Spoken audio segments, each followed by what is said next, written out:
अस्सलाम वालेकुम गाइस, कैसे हैं आप? उम्मीद करते हैं आप सब खैरियत से होंगे, खुश होंगे और हमारी दुआ है कि आप हमेशा खुश रहें, हंसते और मुस्कुराते रहें। तो देखने जा रहे हैं, वीडियो का टाइटल है Muslim countries do not want Pakistani workers. तो देखते हैं वीडियो। अगर वीडियो पसंद है, वीडियो को लाइक, चैनल को सब्सक्राइब ज़रूर कीजिएगा। तो देखते हैं। नमस्कार and welcome to study IQ। मैं हूं प्रशांत धवन और इस वीडियो में हम बात करने वाले हैं एक बहुत इंपॉर्टेंट टॉपिक के बारे में जो इंडियन वर्कफोर्स को और भारत में आने वाले रेमिटेंस को बहुत बड़े तरीके से इंपैक्ट कर सकता है। यहाँ पे आप देख पाओगे आर्टिकल गल्फ। नाउ जब मैं कहता हूं गल्फ तो हम इन देशों की बात कर रहे हैं।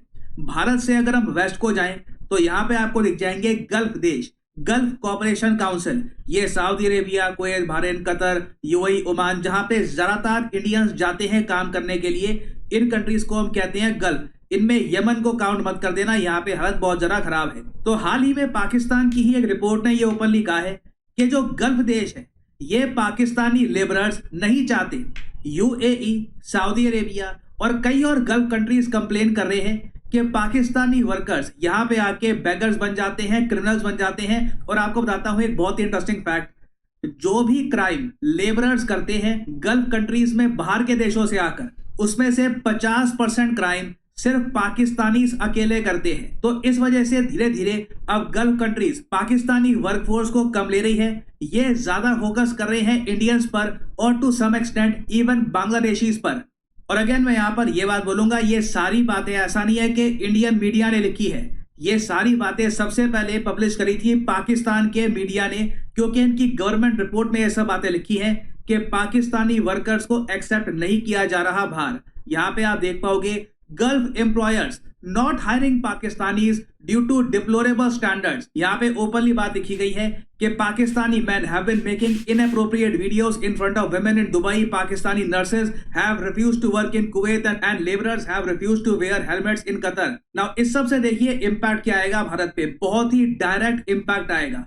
पाकिस्तान की आबादी भी देखिए कम नहीं है, 22 करोड़ की आबादी है। और एक टाइम पर पाकिस्तान, सऊदी अरेबिया और बाकी जो गल्फ कंट्रीज हैं इनके रिलेशन इतने अच्छे थे कि एक अंडरस्टैंडिंग थी कि पाकिस्तान की एम्प्लॉयमेंट प्रॉब्लम को सॉल्व करने के लिए बहुत सारे वर्कर्स पाकिस्तान से लाए जाएंगे गल्फ कंट्रीज में, ताकि वो अच्छी सैलरीज कमा पाए और वही सैलरीज रेमिटेंस के रूप में वापस जाए पाकिस्तान में। रेमिटेंस आपको पता होगा, जो वर्कर्स अपने देश से बाहर जाकर कहीं और काम करते हैं और वो पैसा वापस अपने परिवार को भेजते हैं, उसको कहा जाता है रेमिटेंस। तो अब सिंस जीसीसी कंट्रीज ओपनली कह रही हैं कि हमें पाकिस्तानी वर्कफोर्स से प्रॉब्लम है, इनकी नर्सेस, इनके वर्कर्स किसी काम के नहीं है, साथ में क्राइम और करते हैं, काफी लोग तो यहाँ पर भिखारी बन जाते हैं। तो इससे डायरेक्टली होगा क्या कि इंडियन वर्कर्स की वैल्यू बढ़ जाएगी। Indian workers in the future ज्यादा पैसा डिमांड कर पाएंगे, क्योंकि मैं आपको बता दूं, देखिए इंडियन वर्कफोर्स की डिमांड लगातार बढ़ती जा रही है। चाहे वो जीसीसी कंट्रीज हो, चाहे वो इजराइल हो, चाहे वो यूरोपियन देश हो, चाहे वो दुनिया में और कहीं भी आप देख लीजिए। देखो वर्कफोर्स कहां से आएगी आपकी? अफ्रीका में कई देश है जहां पे सरकारें इतनी अस्थिर है, आप पासपोर्ट का भरोसा कर नहीं सकते कि किसको पासपोर्ट कहां से मिला है, डॉक्यूमेंट वेरिफिकेशन किसकी कहां से हुई है, और फिर लैंग्वेज का भी इशू रहता है।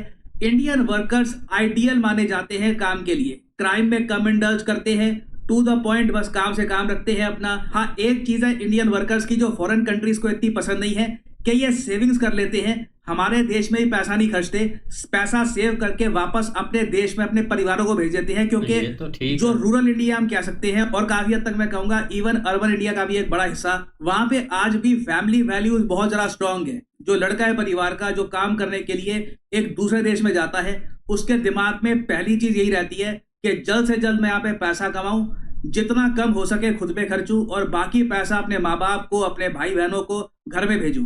और जो बात मैंने बोली है ये साबित भी होती है जब हम देखते हैं नंबर्स। याद रखिएगा, इंडिया दुनिया का नंबर 1 रेसिपिएंट है ऑफ रेमिटेंसेस। इंडिया ने $120 बिलियन रिसीव किए थे रेमिटेंसेस में इन 2023। और जो ये पैसा है मैं आपको बता दूं, इसका सिर्फ रीजन ये नहीं है कि हाँ इंडियंस बाहर जा रहे हैं काम करेंगे तो रेमिटेंस तो आएंगे ही, ऑब्वियस है। नहीं, एक बार को इंडियन वर्कर्स की जगह कोई और वर्कर्स होते, इंडिया का कल्चर कुछ और होता, तो एक बार को ना हमारे वर्कर्स बाहर जाकर पैसा कमाकर उसी देश में खर्च भी कर सकते थे। वहां पे अय्याशों के भी बहुत तरीके होते हैं, मगर आप कह लीजिए एक डिसिप्लिन है इंडियन वर्कर्स में, और यही इंडियन वर्कर्स और पाकिस्तानी वर्कर्स में मेन डिफरेंस है। इंडियन वर्कर्स होते हैं प्रोडक्टिव, डिसिप्लिन्ड, क्राइम में कम इंडल्ज करते हैं। पाकिस्तानी वर्कर्स इसका कंप्लीट ऑपोजिट है। और अगेन ये सब बातें मैं नहीं कह रहा, रिसेंटली पाकिस्तानी सरकार की एक senate state committee on overseas Pakistanis की जो रिपोर्ट थी ये डिस्कस की जा रही थी। उस दौरान जो सेक्रेटरी हैं of overseas Pakistanis doctor Arshad, इन्होंने ही कमेटी को बताया है कि देखिए पाकिस्तान को फ्यूचर में हैवी लॉस होने वाला है। जो रेमिटेंस ऑलरेडी पाकिस्तान का काफी हद तक स्टैग्नेंट है, बढ़ नहीं रहा, इसमें हो सकता है इन द फ्यूचर फॉल भी आ जाए, क्योंकि जो जीसीसी कंट्रीज हैं वो पाकिस्तानी वर्कर्स को एक्सेप्ट नहीं कर रही। हालांकि इसका सोल्यूशन इन्होंने ये दिया कि पाकिस्तानी वर्कर्स को पाकिस्तान में ही इनको सिविक सेंस की ट्रेनिंग देनी होगी, इनको समझाना होगा कि विदेशों में बिहेव कैसे करना है, वहां पे बिना वजह औरतों की वीडियो नहीं बनानी, वहां पे जो काम दिया गया है, जिस काम के लिए आपने एग्री किया है वो काम आपको करना है प्रॉपरली। और जो सेफ्टी स्टैंडर्ड है उस कंट्री के, जैसे मान लो कि उस कंट्री में आपको हेलमेट पहनना ही है, एक सर्टन वहां पे यूनिफॉर्म है वर्कर्स की, वो आपको पहननी ही है फॉर योर सेफ्टी, ताकि कल को जो आपका कॉन्ट्रैक्टर है वो लायबल ना हो, तो आपको उसी तरीके से काम करना है। ये सारी बातें पाकिस्तान की सरकार कोशिश करेगी अपनी लेबरर्स को बताने की, इनको ट्रेनिंग देने की। ऑब्वियसली इसमें कई साल लग जाएंगे, तो इन द फ्यूचर कोई सरप्राइज की बात नहीं है कि जो रेमिटेंस आ रहा है भारत में उसमें एक और स्पाइक आए। ये स्पाइक कोई बड़ी बात नहीं है कि अगले से अगले साल आए, 2026-27 में आए, बट ये जो पाकिस्तान का आप कह लो इनविजिबल ब्लंडर है जिसके बारे में पाकिस्तान ने ही दुनिया को बताया है, इसका बेनिफिट कहीं ना कहीं इंडियंस को होगा।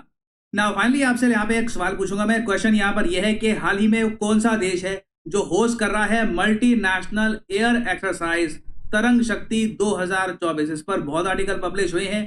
तरंग शक्ति बिगेस्ट एवर इंटरनेशनल एक्सरसाइज, 30 देश कर रहे हैं पार्टिसिपेट। बताइए ये कौन सा देश होस्ट करेगा अगस्त सितंबर के महीने में? ये है यहाँ पे आपकी ऑप्शंस, भारत, फिजी, बांग्लादेश या फिर नेपाल। कमेंट सेक्शन में करिए उत्तर, जो लोग सही आंसर देंगे उनकी कमेंट को मैं हार्ट दे दूंगा ताकि बाकी लोग समझ पाएं कि सही उत्तर क्या है। बिल्कुल यार, एक देखा जाए तो इसमें कोई शक नहीं है कि एक ये पाकिस्तानी एक मीडिया ने न्यूज़ छापी है और इस पे काफ़ी ज़्यादा एक ट्वीट भी आए हैं, क्योंकि इसमें मेन मसला यही है कि जो भी वर्कर्स जाते हैं ना, एक काम से काम इन्होंने नहीं रखना होता। मतलब पहली बात तो ये है कि ये टिकटॉक के पीछे लगे होते हैं। मतलब जो भी अब औरतें हैं या जो भी लड़कियां आ रही हैं ना, इनका एक यही मकसद होता है कि उनके आगे चल के आना, उनको कैमरे में लेकर आना और मतलब उनको दिखाना आगे टिकटॉक पर। पहला इनका ये है। और दूसरे नंबर पर ये है कि एक ये जो वहाँ पर जाकर भिखारी बन जाते हैं ना, सबसे बड़ा ये है कि एक कोने कोने पर बैठे हुए हैं भाई, अपना ऐसे हाथ करके, इनकी दिहाड़ी वो जो बेचारे मजदूरी करते हैं उनसे ज़्यादा लग जाती है। तो इसीलिए तो वो भी परेशान है कि हम करें तो करें क्या। बड़े बड़े यार, ये तो लगता है इन्होंने शहबाज शरीफ को कहा बल्कि हमारे इमरानों को कहा है कि यहाँ पे जो भी भिखारी है ना वो नहीं आने चाहिए। उनका डायरेक्ट इशारा इशारा है बस, वो समझ गया। ओवरसीज का जो वजीर है ना, उसने सही क्लियर इनको बताया कि भाई अपनी एहतियात कर लो। उन्होंने कह दिया है कि आप इधर कोई भिखारी नहीं, हालांकि आपके सामने 2 साल से वो कुछ भी नहीं दे रहा है। आप जब ये थोड़ा बहुत इंटरनल फोर्स कर रहे हैं तो उन्होंने ओपनली कह दिया कि भाई आप इस तरह का बयान दे, शायद उनको समझ लग जाए। लेकिन दूसरी तरफ यार देखो ना, दुबई की अगर बात करें ना, तो वहाँ पे आप हर कंट्री के लोग आपको मिल जाते हैं, तकरीबन वहाँ पे आते हैं। लेकिन वहाँ पे असल में मसला यही है कि ये एक जो वीडियोस वगैरह वाला जो सीन स्टार्ट करते हैं, जिस वजह से उन्होंने सीधे 20 के 25 शहर जो है ना वो पाकिस्तान के उन्होंने ब्लॉक कर दिए। ब्लॉक मतलब कि उस शहर का कोई भी एक जो मतलब एक पासपोर्ट होल्डर है ना, वो एक वहाँ पे नहीं जा सकता, उसका वीज़ा ही बल्कि वो एक्सेप्ट नहीं करेंगे। वो तो उन्होंने क्लियर लेके ब्लैक लिस्ट कह लेके वो उन्होंने वीजा क्लियर करेंगे, लेकिन उसको एक शर्त रखी गई कि इतने पैसे ये साथ लेकर आए। वो ऐसी शर्त है ना कि उतने ना कोई देगा तो ना कुछ। हाँ, बड़े जो लोग हैं शायद उनके लिए कि जो मतलब विजिट वगैरह के लिए आएंगे। लेकिन दूसरी तरफ भाई हालात अब इसी तरफ जा रहे हैं कि ये एक टाइम था कि एक बहुत सारे ऐसे कंट्रीज हैं जो कि एक ब्लैक लिस्ट में, जिस तरह अब एक अफ्रीका के कुछ कंट्रीज हैं जो मतलब बहुत क्राइम वहाँ पे करते हैं या इस तरह की हरकत करते हैं, तो उनको एक डाउट हो जाता है कि इस तरह के लोगों को हम अपने कंट्री में नहीं आने देंगे। तो सेम टू सेम ये सिचुएशन जो है ना वो एक पाकिस्तान के साथ होने लग गई है। तो ये एक कोई फायदा नहीं है, एक बहुत बड़ा लॉस है। आप देख लो ना कि ये एक हर महीने बताते हैं कि हमें $3 बिलियन जो है ना वो एक रेमिटेंसेस की सूरत में आया। तो ये जब थोड़ा थोड़ा ये चीज़ें कम होंगी तो इनकी चीज़ें और निकलनी है। और इनका रवैया जो है ना वो पाकिस्तान के लोगों का चेंज नहीं होना ये, क्योंकि यहाँ से जाते हैं जस्ट एक शो ऑफ करने के लिए, क्योंकि पीछे जो रह जाते हैं उनको इन्होंने वीडियोस वगैरह या एक माइंड सेट बना हुआ है ना, वो चीज़ें दिखानी होती हैं।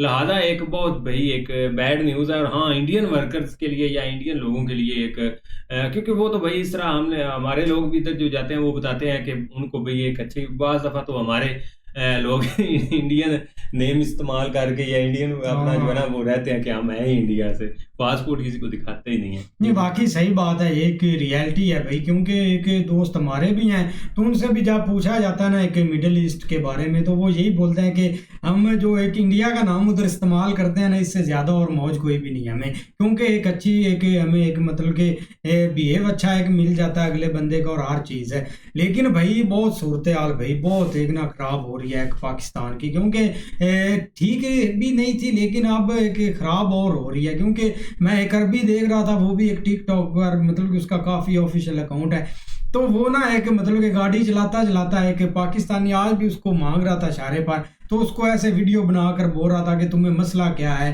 क्या चाहते क्या हो तुम। तो वो बहुत एक शर्मिंदगी वाली बात थी। लेकिन एक इन्होंने भाई एक ऑफिशियल एक पॉलिटिक्स से इन्होंने इंस्पायर होकर शहबाज शरीफ, इमरान खान और सब से इंस्पायर होकर इन्होंने भाई ये धंधा अपना जारी किया है। और जाकर एक मतलब कि हर कंट्री में मलेशिया में तादाद काफ़ी इनकी बढ़ गई है, एक थाईलैंड में बीच पर मांगते हैं मतलब कि, और बहुत सी कंट्री हैं मतलब कि छोटी छोटी जो है ना जिनके वीज़े इनको आसानी से मिल जाते हैं।